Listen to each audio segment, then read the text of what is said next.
This book-to-screen adaptation dropped on Prime on March 3rd of this year. It has been long awaited, since the book, by Taylor Jenkins Reid, was a major hit with audiences. It was very highly rated, and it became a Reese Witherspoon book club pick. This book follows the story of a fictional 1970s rock band. It details the tale of lead singer, Daisy Jones, and the band's rise and fall from fame. It's got all that you can envision about the 70s. Drugs, money, and rock and roll. But now that they've released the first few episodes of the Prime series, what are people saying about it? Start with the good stuff. I'm sorry, I'm not trying to pry or anything. I'm just trying to, get us on the same page and understand. There are definitely some changes that have taken place in the show, but it is also quite faithful to the original story. Readers loves when that happens. Riley Keough jumps off the screen. Of course, you want the main character to be memorable, and Keough does that. She is electric with her energy and charisma, and people are loving how she chooses to play the character. The music. This book and show is all centered around music, so it's important that the music is good.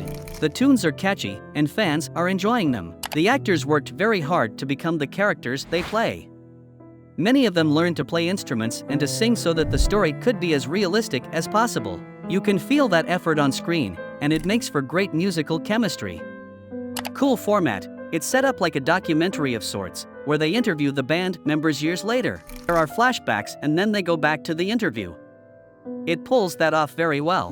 What about the flip side? Too compressed. There are only going to be 10 episodes in this series. Early reviewers have some complaints that the beautiful story is a little squished. They might have taken more time to flesh everything out. It focused on the wrong thing. The book is quite dark, and there are a lot of complex elements involved, including romance. But some reviewers believe that it loses the romance and excitement a bit. The show focused more on solemnity and hitting those heartstrings. But at the same time, they glossed over some of the darker elements, such as addiction. It's a bit too soap opera.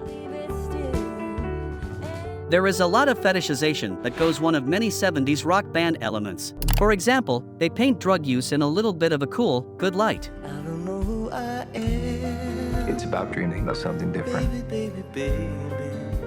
It also hangs on the drama of it all, instead of focusing on the heart of the story. But there are always going to be conflicting opinions about new shows. That is especially if it's a famous book turning into a show or a movie. Despite all this, Taylor Jenkins Reid, the author, enjoys the show. It's a rare adaptation that honors the book in a really lovely way and yet also adds to it. It also currently gets a 4.5 out of 5-star rating on Amazon with a lot of great reviews. Currently, there are 6 episodes out, and there are a few more weeks left for the rest. Watch the Prime show here and create your own opinion.